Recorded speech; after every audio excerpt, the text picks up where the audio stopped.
Welcome to the ARMR Report, everybody. Thanks for being here. I'm Brett Rosenthal, your host. This is a show about quantamental investing.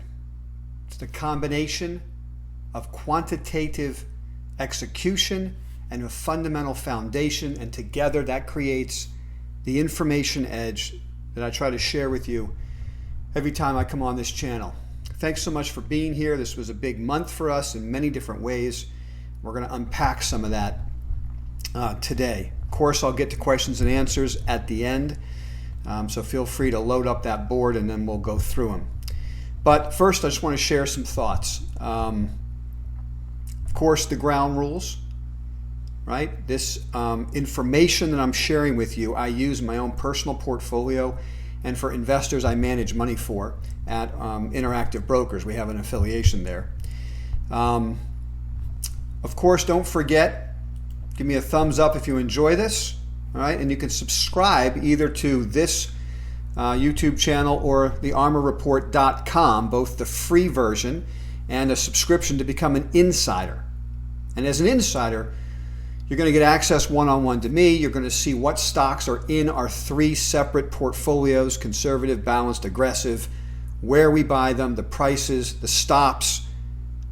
We've got profit protection stops, raise stops, and principal protection stops, and we adjust them constantly to help you manage risk. This is, after all, the ARMR Report. It stands for Algorithmic Risk Management Research. All right? So I try to begin and end all of my investing decisions by looking at the risk. I want to put myself and I want to put you on the right side of probabilities and statistics, and only put capital to work when the reward is worth the risk. That's what we're trying to do here. So we're going to talk about Gilead, right? We're going to go over the Remdesivir announcement. We're going to talk about gold. You got to have an update there, right? So we keep seeing that bull market progress. I'm going to share with you thoughts there. We're going to touch on the cannabis couch.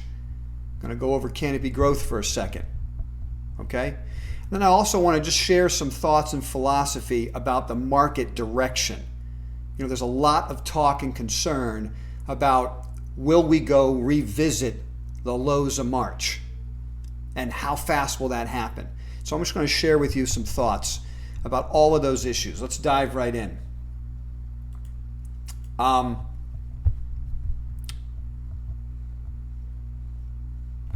This has to be a victory lap. The month of April was unreal for ARMR insiders, myself personally, and anybody watching this channel. If you're following what we're doing, you got an idea of how we're running money, right? We got long aggressively starting in late March.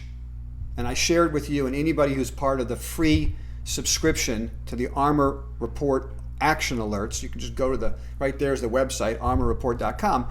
I sent you guys a report, talked about it on the 21st of February, that there was something wrong with the market. Told you on the 24th, which was the first day of the market crash, we're raising cash everywhere. By the end of the week, we were 100% cash, right? And then I shared with you the three things that we were going to see happen that would get us to start putting money back to work. One of which was the Fed supports the bond market. Literally within that week, the Fed came out and said, we're buying corporate investment grade bonds, we're buying LQD. That was the 23rd of March. That was the day, as all ARMR insiders know, we started buying gold aggressively, right? So we bought gold stocks and gold bullion, okay? And then, a couple weeks later, another one of those three things that has to happen for us to get more and more aggressive is we have to see a treatment come out. And then I added a fourth thing later in the month of April. If the economy opens faster than people think, the markets will churn higher. And so, of course, this week, the past week, we've been seeing more talk about the economy opening in May. It's starting to happen. Whether you like it or not, it's happening. Okay? And then we've got the Remdesivir treatment turns out to be successful. So I'm going to share with you my thoughts on why we were buying Gilead on the 27th of January. This is about quantamental investing, right? I always talk about the quantitative side stop losses and rules and algorithms to help us manage our risk and execute correctly. But it's just as important to do fundamental research. And after doing the research on this desk, I came to you and explained in January that Remdesivir, in our opinion, would be the first treatment approved. That was the 27th of January. We were buying Gilead at 63.83. Okay? Stock's over 80 now, as you all know. And we just got the announcement on Friday after the close that the FDA is going to fast track approval to get Remdesivir to everybody. I'm going to share with you information I gathered off of the conference call that I think is important. They had an earnings announcement a couple days ago. Okay? And I'm going to show you the chart pattern that helped us get into Gilead. So it's all one big piece. I'm going to walk you through that. If you would indulge me. Now, ARMR Insiders, you guys indulged me earlier this week, and I really appreciate it. So forgive me that I'm doing this again. But for everybody else that subscribes to this channel, I really want to share some thoughts with you. And so just indulge me for a minute. I am going to read to you the first stanza of my favorite poem, and it directly addresses how we should look at success and managing money. So please bear with me, it won't take long. The name of this poem that you see is called If by Rudyard Kipling. I'm just going to read it to you. If you can keep your head about you, this is important because this is what you need to do when you're managing an equity portfolio. Okay? If you can keep your head about you, if you can keep your head when all about you are losing theirs and blaming it on you. If you can trust yourself when all men doubt you, but make allowances for their doubting too. If you can wait and not be tired of waiting, or being lied about, don't deal in lies, or being hated, don't give way to hating, and yet don't look too good or talk too wise. If you can dream and not make dreams your master, if you can think and not make thoughts your aim, if you can meet triumph and disaster and treat those two imposters just the same. Now, we've had a huge month of April. ARMR Insiders participating with us, our own portfolios, the money we manage, and hopefully you watching this channel for the last few months have been able to grasp some of that and be successful. We have to treat that triumph just the same as disaster. They're both imposters. You can't get a head that's too big. You can't start thinking you can predict the market and what's going to happen next. There's no crystal balls here. This is about putting yourself on the right side of probabilities when the reward's worth the risk, and doing research and gathering information and then knowing how to act on that information. That's what we did in Gilead. Let's put it all together real quick, and then I'm going to share with you what I think is happening next in Gilead. So take a look at Gilead's chart. And thank you for indulging me there on that little bit of poetry reading. I suggest you read the rest of that poem on your own time. I think it has merit, and it's something I have up on my wall. Okay, so what you're looking at here is the chart pattern. So we've gone over chart patterns before, and I've showed you Gilead's chart pattern. This was one of our top 3 favorite charts that we look for. And I shared this with all ARMR, free ARMR Action Alert subscribers. If you didn't see it, if you've subscribed and didn't see it, check your mailbox. Check all your different parts of your mailbox, because I sent it this past week. There's 3 patterns we look for. Our favorite 3. There's others we use, but cup and handles, 5-step rectangles, and then the downtrend. We look for a year or more of a stock in a downtrend, and then apply a Fibonacci fan and sequence, speed resistance fan, which is what these lines are here that you're looking at. Okay? The yellow, the green, the teal. These are speed resistance fans. And the theory goes when you break above the third fan, the downtrend is over and a new uptrend is beginning. Now you could see down here in the bottom right, we were buying the stock 63.82. So we were buying before we broke that third fan line. But you could certainly see where this box is green. That was the fight that went on at the beginning, right around 70. And when it broke above that, now you're in a new uptrend. Okay? So this is important to how we're going to handle this stock going forward. Now, the research we did, and I have to give a shout out to one of our ARMR insiders. She knows who she is. Perhaps she doesn't mind if I say Jasmine. Wonderful job. You helped in that research. Okay? We recognized that this product would be successful on coronavirus. And the news is out there for all of you guys to do research on. If you dug like we were digging and do your own research, you could find it, right? I didn't do anything out of the ordinary. I didn't go hire doctors and, call a bunch of, chemists. I just did my own research on our own work, okay? So what's happening now in the stock? On the one hand, I thought the stock would be a lot higher by now. Because let's be honest, we got the news we were waiting for. This is the baseline of treatment. This is now going to be, as Fauci says, the standard of care. If you listen to Fauci and other virologists, this is not the kind of thing, or epidemiologists, is that the right word? This is not the kind of thing where something's going to come out better and we're not going to use this. They're going to be using this and then applying other treatments on top of it, like a cocktail. Just when it comes to fighting viruses, you often need more than one drug to really have a major impact. So this has a major impact, right? And I think you're going to see it's even better than we think over the next couple of months as more data come out.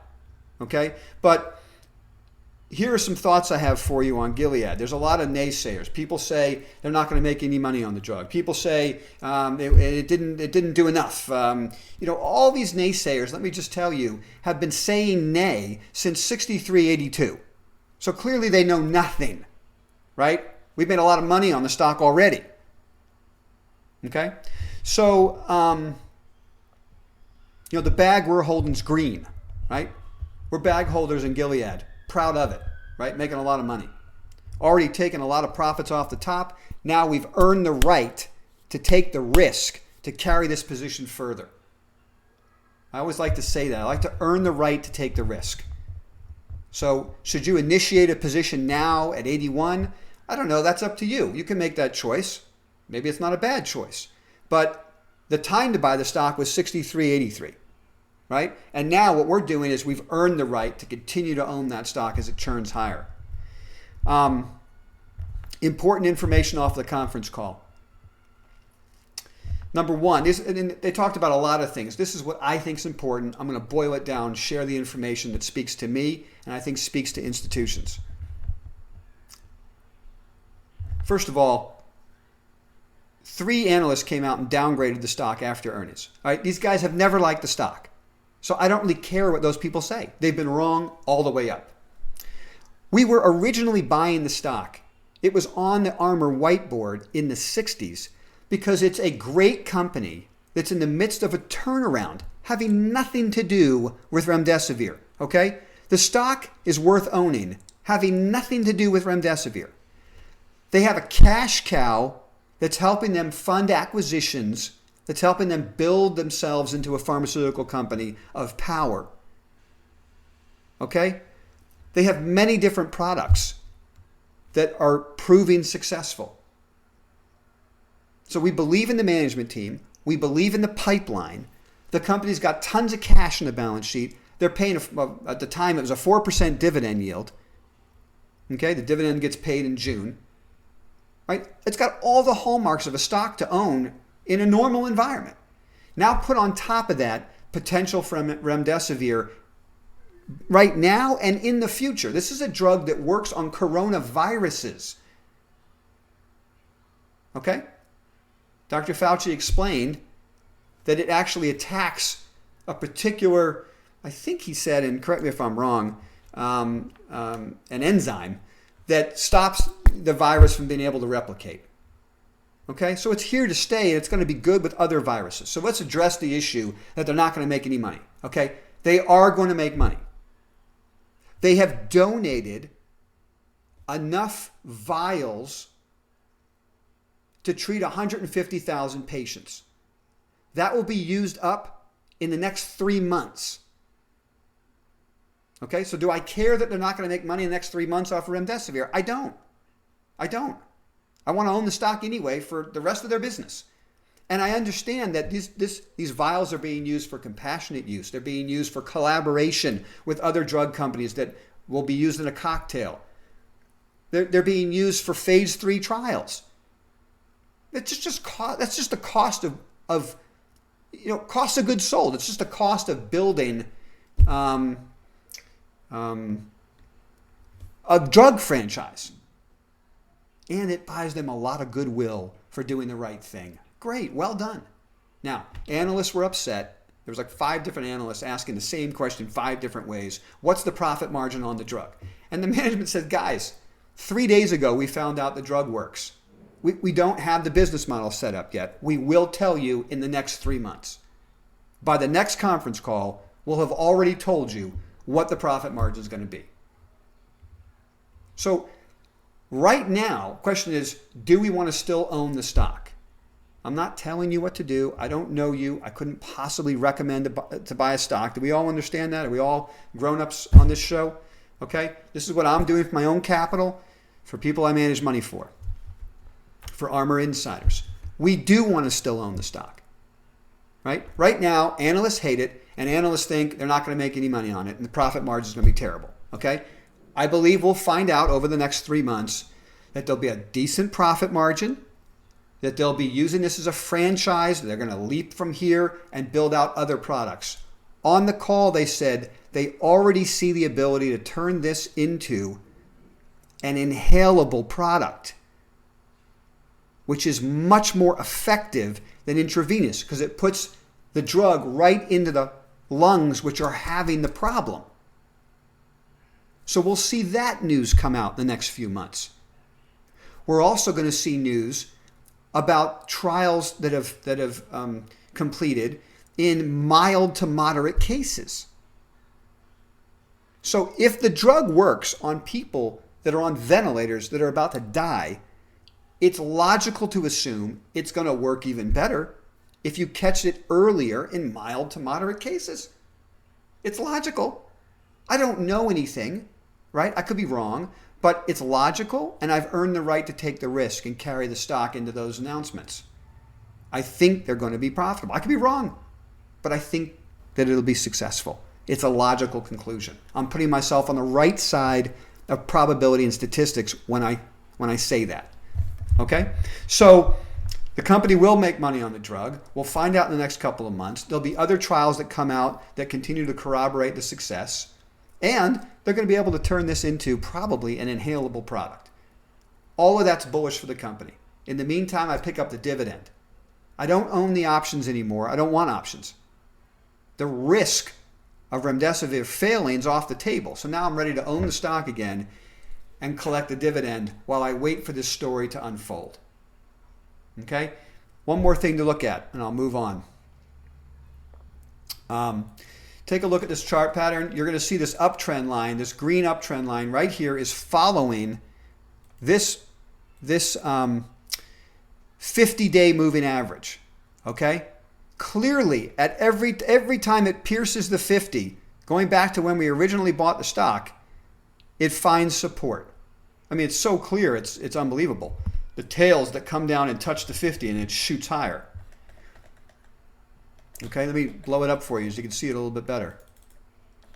Okay, see that? Every time it touches the 50, it rockets higher. Now, what that means to me is that institutions are accumulating the stock. That's how institutions do it. They put out, they're buying millions of shares of something. They can't buy it in one day. So what they do is they put buy orders in constantly at certain prices, following up moving averages, using volume weighted average pricing, VWAPs, right? Time WAPs, TWAPs they call it, right? And so they're constantly accumulating down at those levels. It's smart to behave like an institution. If you see the stock drop down to the 50-day, that's where you look to add to the position. If it closes below the 50, that's your stop. Okay? I'm not saying you have to wait for it to go down to the 50. I'm just saying if it gets there, that's the place to take a shot, because that's where the institutions are supporting it. Okay? So let's move on from Gilead. We had a huge month in precious metals. Let's talk about gold for a minute. For those of you who don't know, or you're new to this channel, this is the day we were buying shares of Newmont Mining. This is the 23rd of March. We were buying Newmont on the 23rd of March when the Fed announced they were buying corporate bonds. Okay? The asset has ripped higher.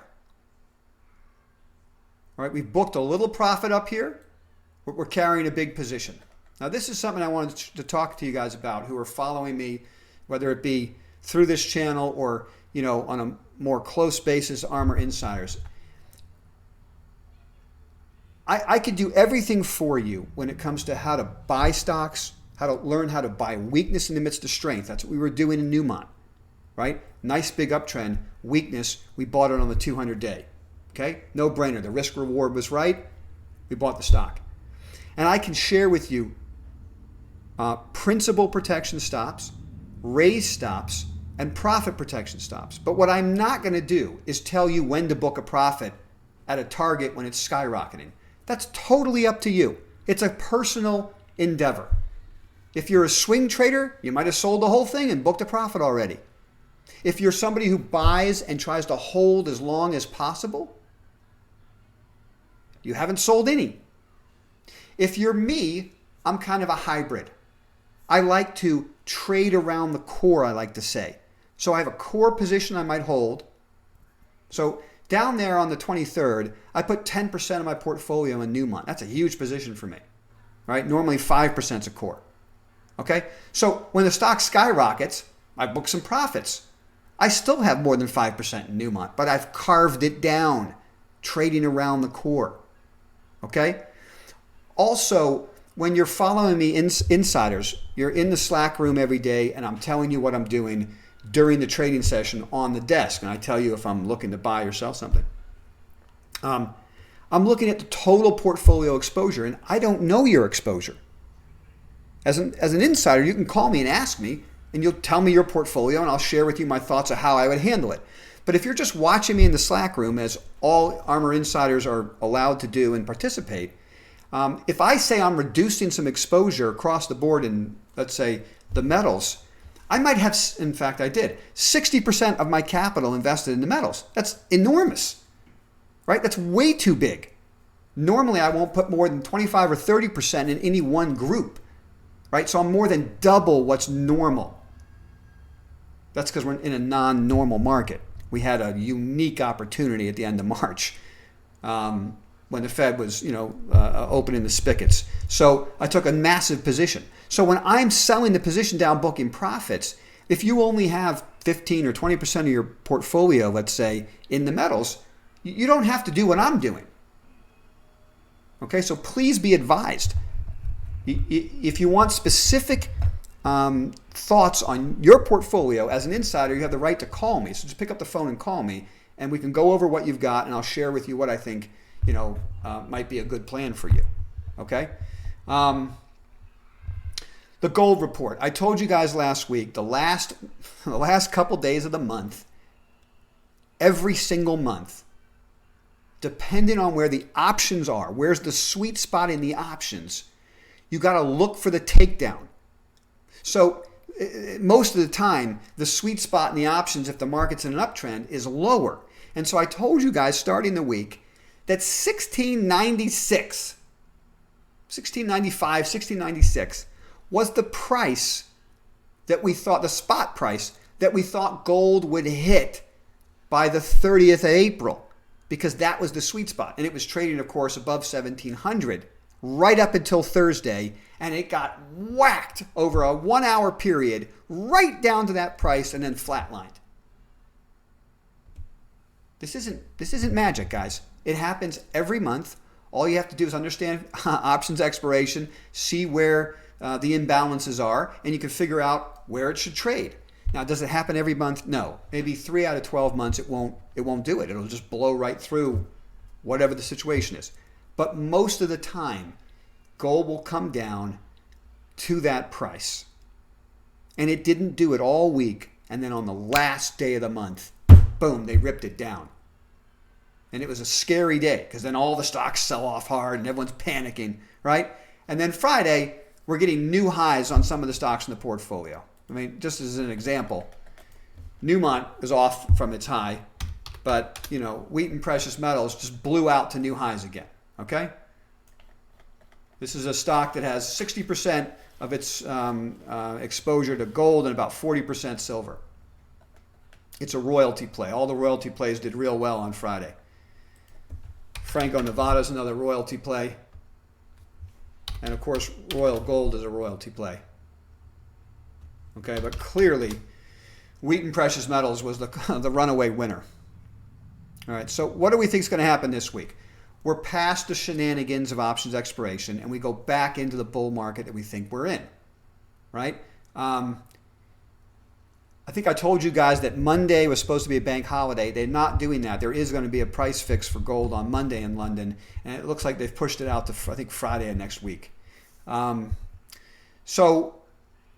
expect the pressures to continue to build in gold and silver in a positive way starting next week. So it was a bit of a pause, and now they're going to go higher. What do you do from here? Guys are asking me, I don't have any exposure. Can I buy it here?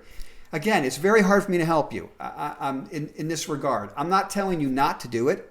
First of all, I don't know you, so I couldn't possibly give you advice. Remember that.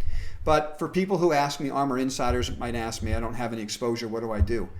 On the one hand, I say the time to buy it was the end of March and early April, and these stocks are in the stratosphere now. So you don't come to me for advice to buy high and sell higher. You come to me for structure and learning how to buy weakness in the midst of strength.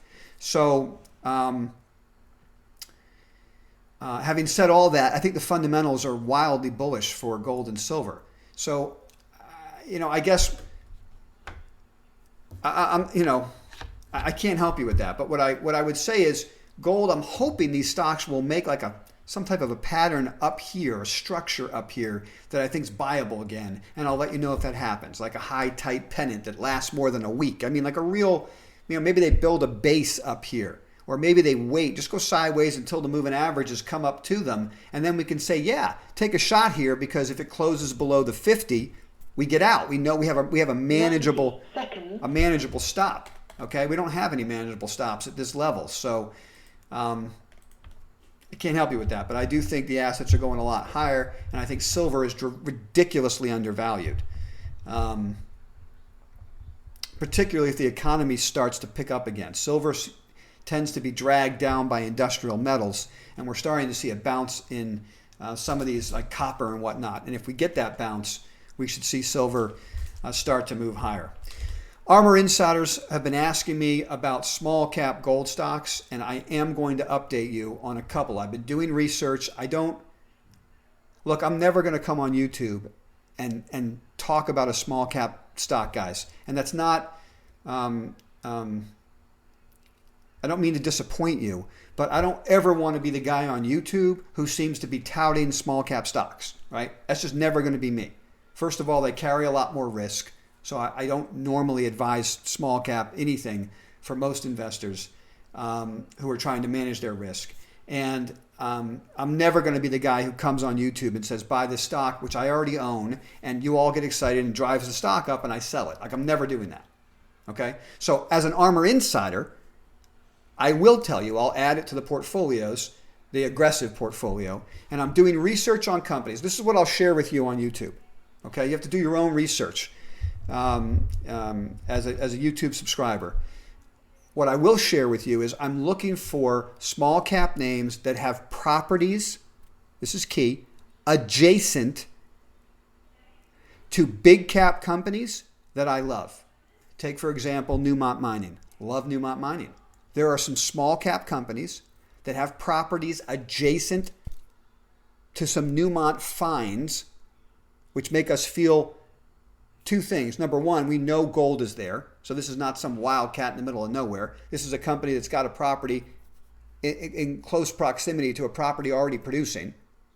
And if that company can turn that into a producing mine, very often, big company buys the little company. Okay? So there are some companies we're working on, and I will share it. If you're an ARMR insider, just give me some time. I'm looking because these stocks haven't moved up aggressively yet. Right? The first wave of a bull market, you get the big cap institutional names that skyrocket. The second wave, you get some of the mid cap guys. And maybe the third wave, you get some of these small cap names that just go, ballistic. So you don't put a huge amount of your money there, but you put some money there. It's almost like a call option. And if this bull market keeps rolling, eventually they get to those small names and they can skyrocket. So I'm working on that. I'm doing research. I'll let you guys know in the Slack room when I'm doing it, and I'll add it to portfolios. I know I'm going long here. Let me just a couple more quick thoughts. Okay. This is a couple quick thoughts about the market. Okay. I don't care about pundits that keep talking about past markets and try to predict what's going to happen next. Be very careful. Whether you're watching them on TV or you're doing your own research online, you find somebody who has a fancy chart that says, look at what happened here in the last 10 times. That means this market has to go down. We are in a completely different market. Be very careful that you're not looking at static analysis in a dynamic world. Okay?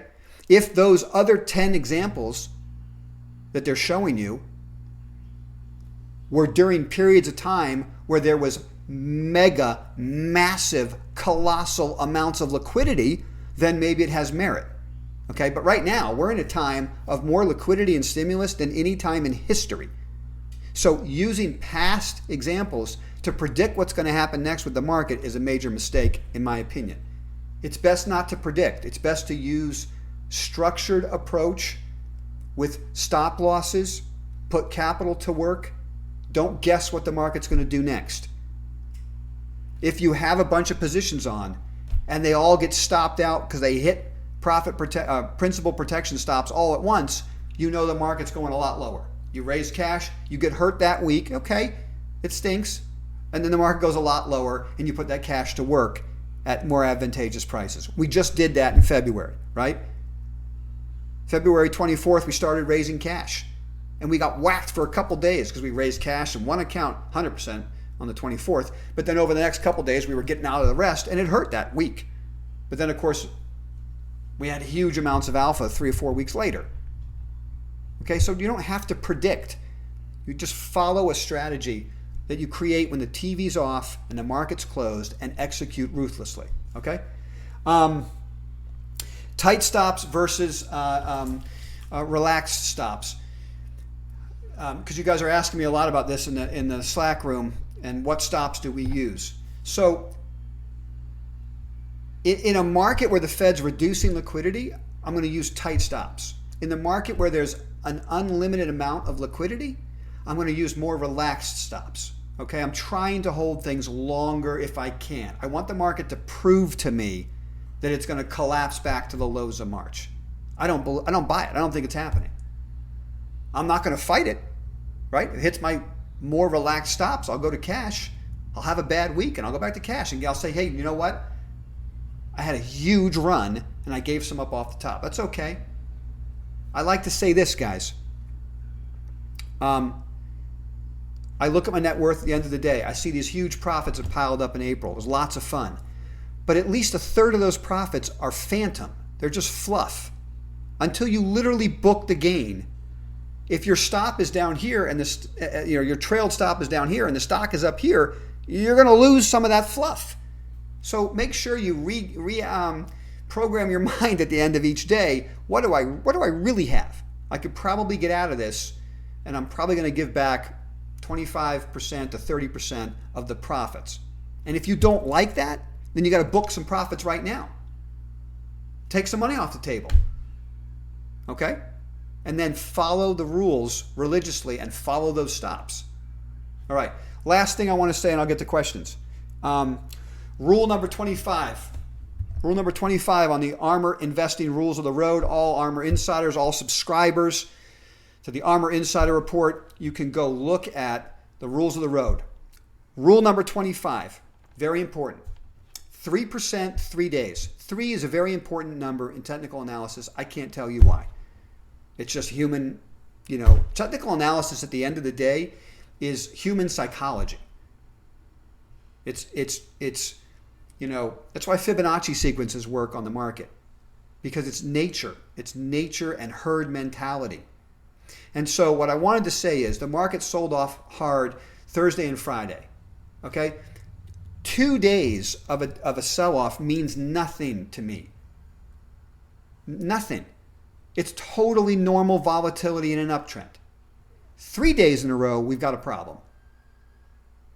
3 days in a row, potentially, we've got a problem. Okay? So I didn't adjust the portfolios too much at the end of the week just because we had a couple down days in the market. And they were vicious down days, but we live in a world now where 3 to 5% volatility is normal on an index every day. Okay? So to avoid getting whipsawed constantly, we have to figure out what the right stop is. 2 down days is not going to get me out of the market. Now, if a stock hit a stop, that's different. But most of the stocks in our portfolio, the stops were not hit. They're not even close. Okay? So if we're down at the close Monday, that will concern me. That'll be 3 down days in a row. And so it doesn't mean the market won't be up day 4, but I'll start to think, hey, maybe there's a bigger sell-off coming here. Maybe there really is going to be a retracement. I don't think we're going to go see the lows of March, but a retracement that would be healthy for the market. So what will happen is that if we're down at the lows again on Monday, we're going to be stopped out of a bunch of names. The first 2 days didn't get us to stops, but goes down again big on Monday, probably going to be taking us out of stops, raising cash in the portfolio. Our gold positions look phenomenal, so that part of the position stays on and has nothing to do with the market. It's doing its own thing. Okay, so anyway, that's my thoughts on the market for you. And I guess I'm sure you guys are going to ask me about, so I'll take the first question. And the first question is going to be, what do I think of Canopy growth? All right, we talked about it last week. It's trying to break that third downtrend line. Let's take a peek at it. I promise I'll get to your questions next, but I'm imagining, I haven't looked at the board, but I imagine someone's asking me about Canopy. Okay, so Canopy is following the same type of pattern as Gilead, right? So we've got more than a year of a downtrend, which is what we look for, okay? And we're about to break that third downtrend line. We tried to break it. We came right back to test it. That happens sometimes. Sometimes you test it, okay? And so what happens next week is very important. If it holds and rockets higher next week, then we've got a trend change, and I'm going to be very bullish on the stock, okay? So what happened on Friday after the close, and I'm going to give a shout out to another ARMR insider who really made me aware of this earlier in the week. Well done, Erez, right? Well done. Constellation Brands exercise warrants bought more Canopy growth. They're up to 38.6% ownership. And if they exercise all of their warrants, they're going to have 55.8% ownership. Okay? So they continue to believe that Canopy is going to be a very profitable business. And they're going to the point, I don't know this at all, guys. Okay? I have no idea if this is right. But it seems to me they're following a path to eventually just take this company over. That's my guess. I could be wrong. Maybe not. They'll just have controlling interest at 55.8%. But what have they done? They got rid of Bruce Linton, the CEO, who didn't know how to run the company. They put in their own man, who was the chief financial officer of Constellation Brands. They put him in as CEO of Canopy to get this company right.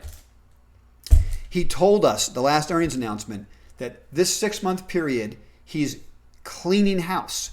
He's going to be reducing workforce, closing grow facilities, getting this company in a cash flow positive position. And he's going to give us his vision for the company at the next earnings announcement.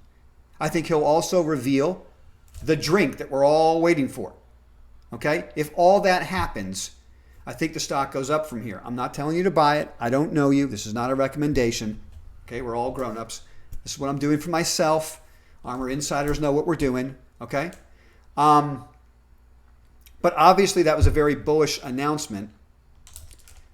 I don't know how bullish. I mean, the stock gapped up in the aftermarket. The news came out and the stock was trading above 17 in the aftermarket. I don't know if it's really bullish. I mean, we hope that they would do that. It would be bearish if they didn't, right? So they exercised, warrants and got stock at cheaper prices. I think it was around 12 or something, right? Or was that 12 Canadian? So it could have been even less US. So bullish. It's bullish. The stock should be up. We'll see if it was up in the aftermarket. We'll see if it's up Monday morning. That continues to be my favorite way to play cannabis in Canada right now. And I've said this before and I'll say it again. If we can't make money in canopy growth, we can't make money in any of these names. Okay, so I keep focusing there. And if we get this right and we start making money there, then we can branch out and do other things. That's my thought. All right, let's get to questions. Thanks for bearing with me. Thanks for giving me your time and your patience. I appreciate it. All right, I'm going to go to the top and just look for it. Politics for Dummies. Do you think the halving of Bitcoin may lead to high? Okay, I'm not a Bitcoin guy, okay? I think if you want to own Bitcoin, there's so much money that we're going to make in gold and silver and the gold and silver mining companies all the way down to the small cap names with infinitely more liquidity and infinitely less guessing. I don't know why I'd ever want to take a shot at Bitcoin. That's just me. That's just me, right? I'm about reward risk. I'm about liquidity, managing risk. So if you believe Bitcoin's going a lot higher, then you've got to believe gold is skyrocketing. And the kind of money you can make on some of the small cap gold stocks, might dwarf whatever's going on in Bitcoin.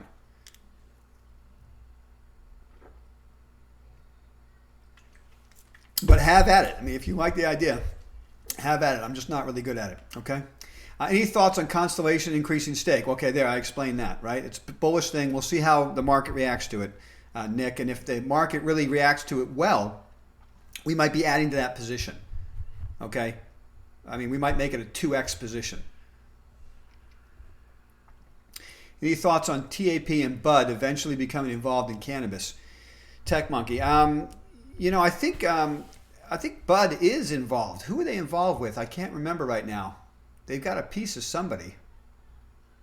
I can't remember. I think everyone's waiting to see if Constellation can, turn a profit on this thing. If they can, then I think there's probably a good chance that that'll happen. I think TAP is Molson, right? Molson had exposure to Hexo. So, a couple of these guys have been burned on some of their exposure. Somebody's got to tell me in this chat right now who Anheuser-Busch has got a piece of. Is it Aurora? I mean, they got a piece of somebody. I just can't remember who it is. So I do think there'll be more aggressive moves into the cannabis space if Constellation can actually turn around Canopy and make it cash flow positive. If that happens, yes, I think we'll have to do some research to try to figure out what company would they want to partner with or acquire. But I think it's too early in that game right now. Let's just see if we can make money on Canopy. Mr. Kreisberg, how are you, my friend? You bought CGC after the close. Exercise. Did I pay too much at 17.17? We're going to find out on Monday if you paid too much, but I suspect you didn't. And it may be down Monday morning, and the first excitement will fade. It'll come down. It'll test, and then if it gives us an entry point, we might be adding to our positions. I mean, we already own it, but we might be adding to it. All right, Albert, can you compare team to work competition? Great question. So you're talking about Alsatian, am I saying that right? And Slack. It might interest you to know that Slack bought technology some years ago from Team, and Team made an investment in Slack. So they work together. They don't compete. They actually, on a lot of deals, they close deals and they're working together on those deals. So I would say Team and Work compete with Microsoft. Okay? That's one way to look at it.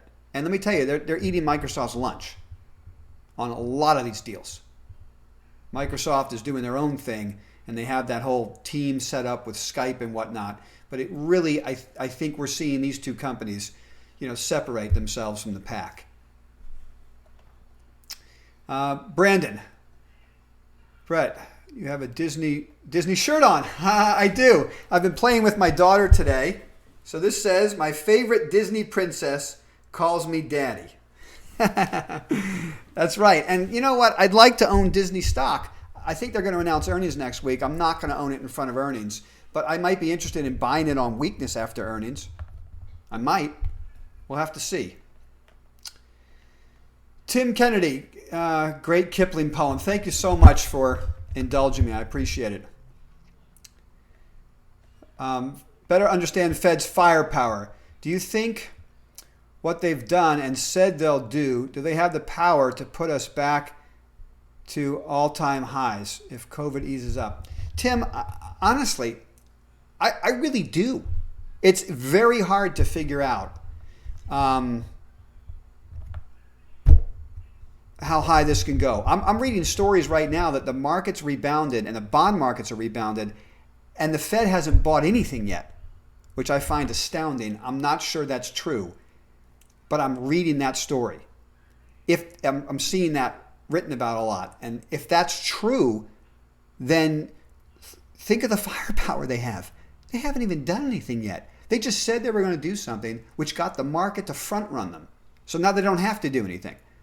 But that's a put in the market, right? Every time the market starts to look like it's going to implode again, they've got tons of cash to put to work. It's very hard to figure that out, and it's what makes investing right now so difficult. But let me share something with you. Let's say I'll take a look at the S&P. This is very, very important, okay? This is incredibly important. Let's take a look back at the market.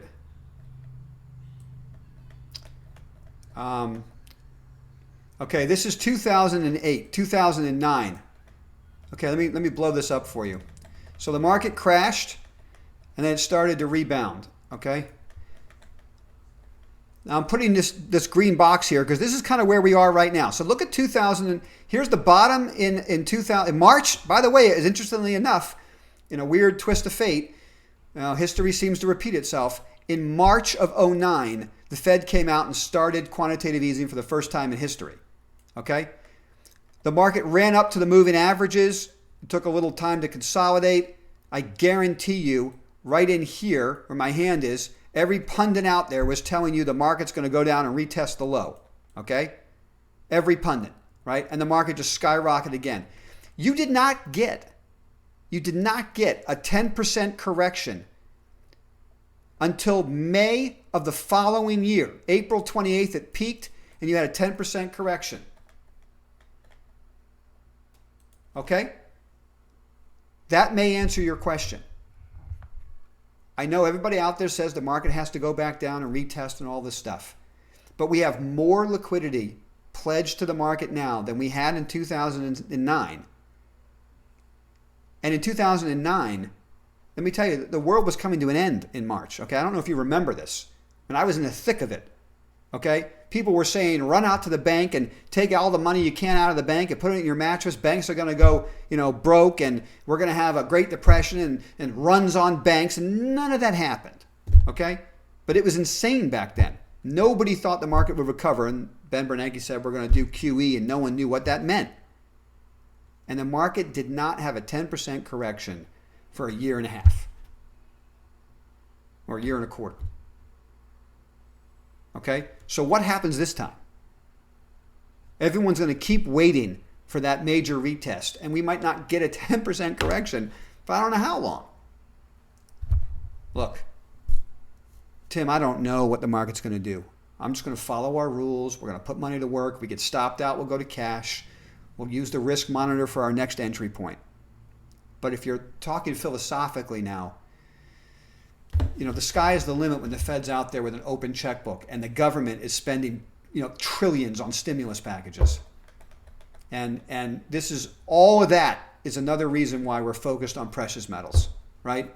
Because in that world, you're talking about complete debasement of currencies. All right, Brandon. Brett, you're basically saying don't chase gold. Don't chase, but gold's going higher. Brandon, I'm sorry, but that is what I'm saying. I'm never going to say chase anything on this show. That's not what this show's about. And if you guys are ARMR insiders or you're watching me, even you knew we were out there buying gold at the end of March. That was the time to put money to work, right? I can't honestly come out and say chase it now. It would be a disservice to you. And it would totally degrade what it is I'm trying to do here. Having said that, I think gold's going a lot higher. I still have ridiculous exposure in my account.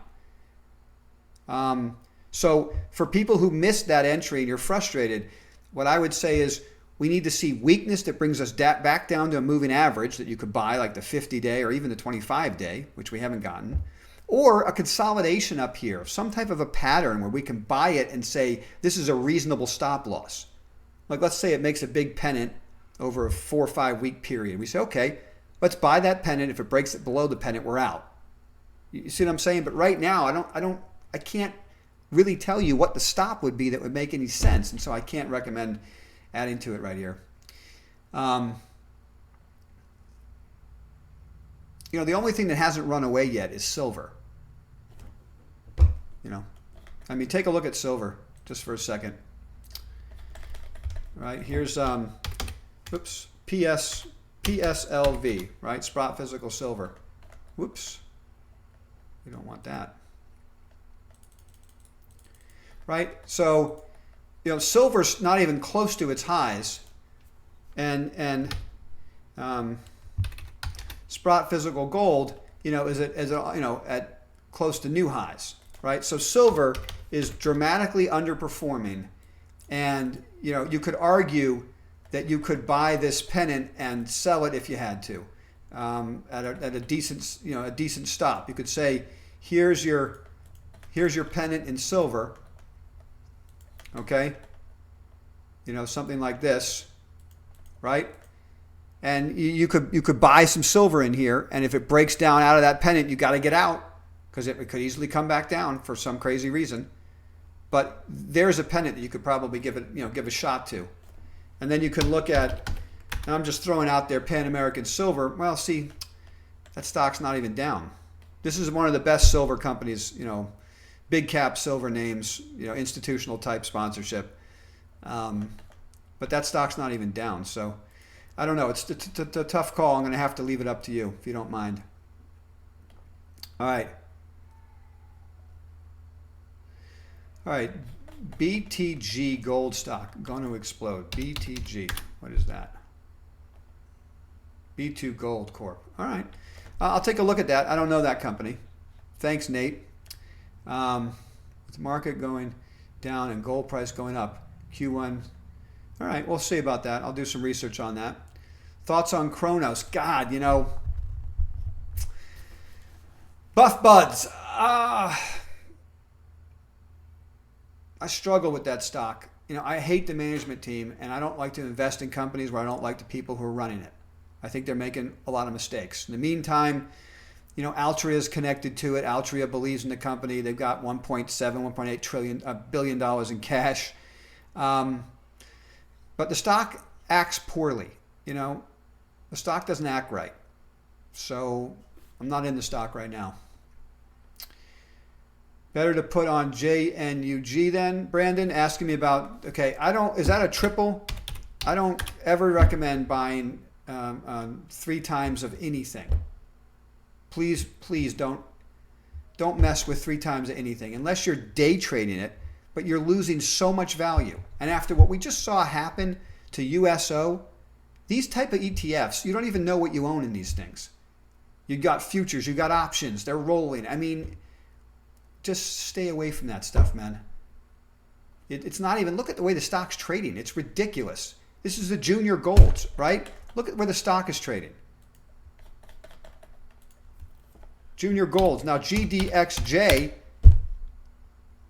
the juniors are up here.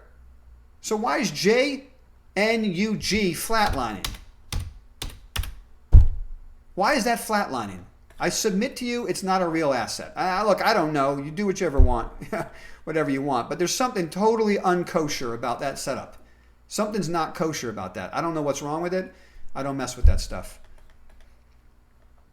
Better to do research and find small cap gold stocks that have quality, high grade finds and put some money in those. Some of them are 75 cents, $2, $3. All right. What do you think of Barrick and the Papua New Guinea? Michael D., thank you for asking me that question. That's precisely why I don't own Barrick. See, to me, Barrick and Newmont are the same investment, and so I would just rather put that capital into Newmont because Newmont's focused on North American assets, Australian assets, places where I believe rule of law and governments will do the right thing.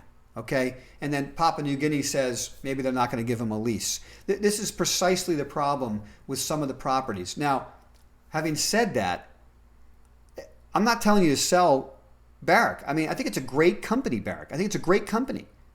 And I think no doubt the stock's going higher with all the other gold stocks right now.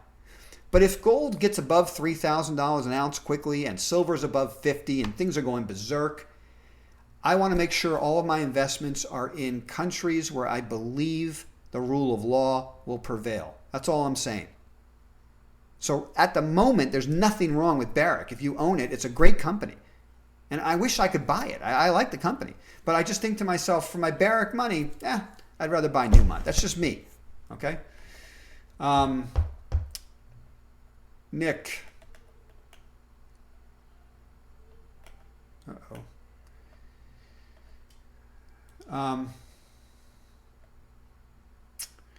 Okay. What should be a bull entry point sign for Kronos?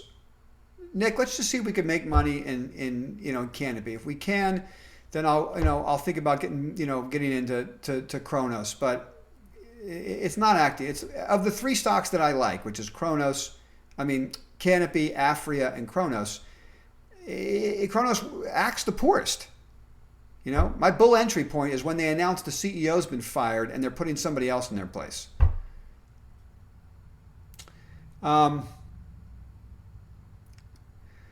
Anne, thank you so much, Ms. Johansson. You like that email about the different chart patterns. Anybody who's a subscriber to the ARMR Action Alerts, it's a free subscription. You can go to the website, armorreport.com, and sign up. I sent out an email with 3 of our favorite chart patterns. Is Gilead worthy to buy now, in your opinion? You already have some shares, but maybe interested in buying more. I do think the stock. Look, I'm not telling, and maybe we should talk about this. I know you're a subscriber, Ann, so maybe we should talk about this offline in the Slack room or give me a call, because I don't like to make a recommendation of a buy on a YouTube channel when I don't know everybody who's listening. But if you've earned the right to take the risk, I think it makes sense to own the stock here. And you use the 50-day moving average as your stop. Okay, what are your views on retail, apparel, and cruise lines? Mr. Mahal, thank you for asking that question. Later in the cycle, there's nothing wrong with these companies, but I'm focusing my money, and I consider this an opportunity cost of money question. I like to focus on the strongest parts of the market first, make money there, and maybe I cycle into those names at some other point. So I'm not buying any of the COVID crushed names right now. I'm focusing on companies that are killing it, even in this environment. What I call dynamic growth stocks, disruptive growth stocks. Let's see. FDA, Mr. Kreisberg, FDA took... Epidiolex off the controlled substance list. Maybe the FDA will be warming up to relaxing classifications. That would be interesting. FDA DE. I saw that announcement. That was important. That was important. Yeah. I haven't looked at that stock recently. Maybe we should again. I don't see any entry point here though. All right. Oh, thank you, Erez. Thank you. That's right. Anheuser-Busch has got a piece of Tilray. Thank you. God, it was driving me crazy. I couldn't remember it. Oh, great. Alexander, you bought How to Make Money in Stocks. It's a great book. William O'Neill wrote it decades ago, and it's really the Bible for me. They use weekly candles on their charts. Question, what's better for long-term investing, daily or weekly? I use both, okay? I use both, but I think that weekly is too late often. Stocks are up too much when you wait for the end of the week. So I focus on daily charts more than weekly. But I look for weekly charts to show me structure, right? It helps me see, big rectangles. It helps me see, clear cup and handle patterns. But I kind of stay most of the time in daily charts that go back 1 year or 5 year, okay?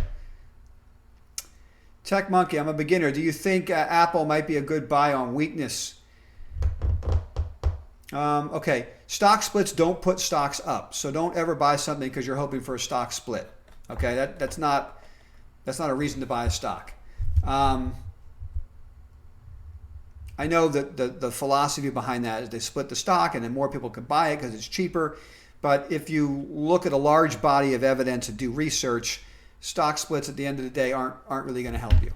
I imagine it would help somebody like Amazon because it's a $2,000 stock, and if they split it, that'd be nice. But normally it doesn't put a stock up.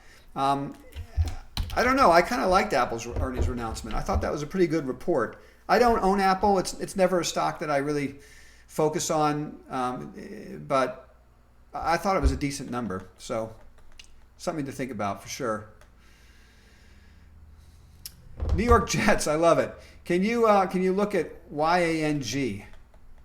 It's been up 2 days in a row. Okay, YANG.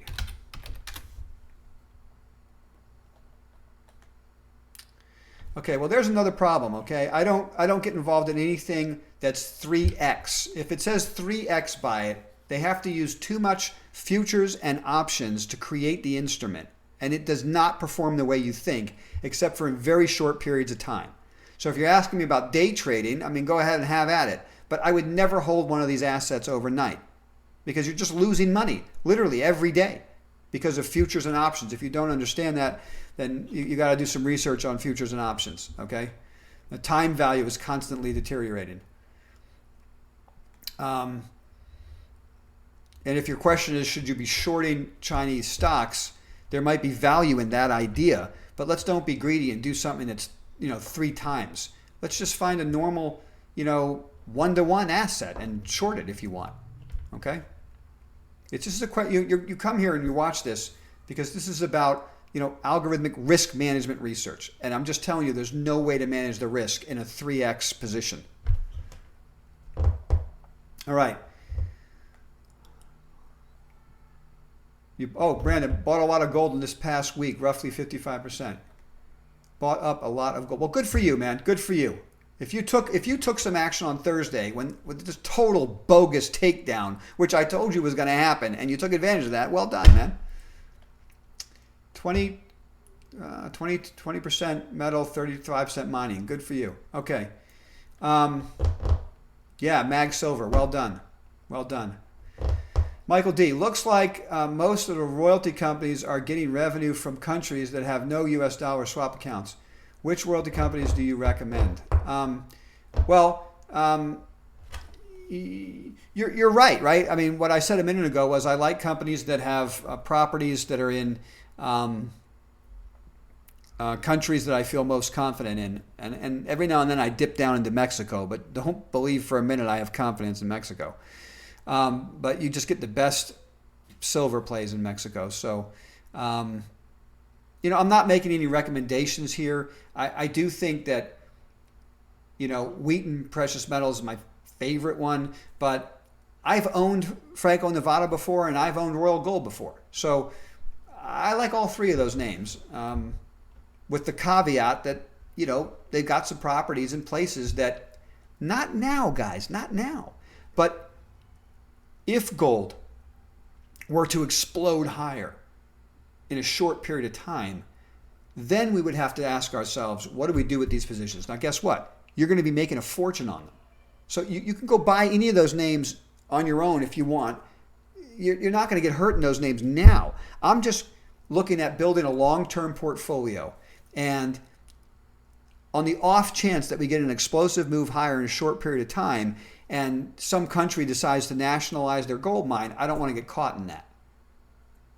And this could be ridiculous thinking, by the way. I mean, I could be way out on a limb there. That may never happen. I mean, the statistical chance of that happening is maybe 5%. Like 95% of the time, that's probably not going to happen.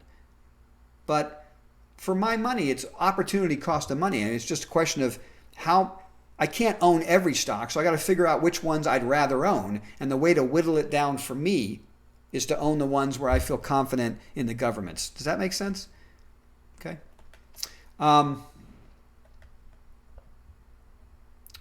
Any replays? IIPR. Looking at Blackstone REITs. I'm not buying any REITs right now. I love IIPR, but I do believe that IIPR is going to announce a secondary, any day now. And typically when they announce a secondary, the stock drops 10 to 15%, and that's when I have an interest in buying it. The last time they announced a secondary, it was down 15% in the aftermarket, and it was up 5% in the morning, which was kind of crazy. So I'm not sure what's going to happen to the stock. And I keep looking at it, Brandon, because I think, should I own a piece now and double it on the news? Maybe. But I had a conversation with the CEO. He said they're going to do a secondary. I can't have that information and then run out and buy the stock and have him announce the secondary and the stock drop 15%. I'll feel stupid. It's just like, I don't mean to offend. I just mean, because by the way, I could be wrong. The stock might go up to 100 and then he announces the secondary. So you'll be right in owning it now. I just haven't pulled the trigger yet. Mr. Jet, I hope we have a football. All right. You followed that at the end of the month. Brilliant. All right, guys, we're coming to the end of these questions. Thanks so much for asking them. Any last questions, get them in, and then we got to wrap this up. We're over an hour by now. I'm looking to TechMug to continue building more long-term dividend stocks in my portfolio. What are your thoughts on BP? Okay, at some point, I am going to own the big cap oil companies. At some point. I'm not there yet. I think I want to try to apply. These stocks are in big downtrends. Let's take a look at one. I love the question, and I think you're going to be right there. Okay, British Petroleum, right? All right. My favorite one is probably Chevron. Okay, and what I'm looking at, I'm looking for, there's not even a pattern there. There's not even a pattern there. I'll be honest with you. I don't know what to do with these stocks right now. I'm not buying them right here. Exxon's the other one. At some point I'm going to want to own those names, but I'm not buying those patterns right here. And I'm not really a big fan of dividend stocks right now. I was a big fan of dividend stocks in January and last year. That's because we were long in the tooth in a bull market, okay, with interest rates going down. Right now, we've just had a bear market crash. The economy's imploded. We're in a recession. Coming out of that, the best stocks to own are disruptive growth stocks. They dramatically outperform dividend payers. And then later in the cycle, you book some of your profits on those disruptive growth and you roll it into dividend after we're into a bull market that's been running for a while. And you reduce your risk, roll it into your dividend payers. That's how I'm going to be playing it. All right.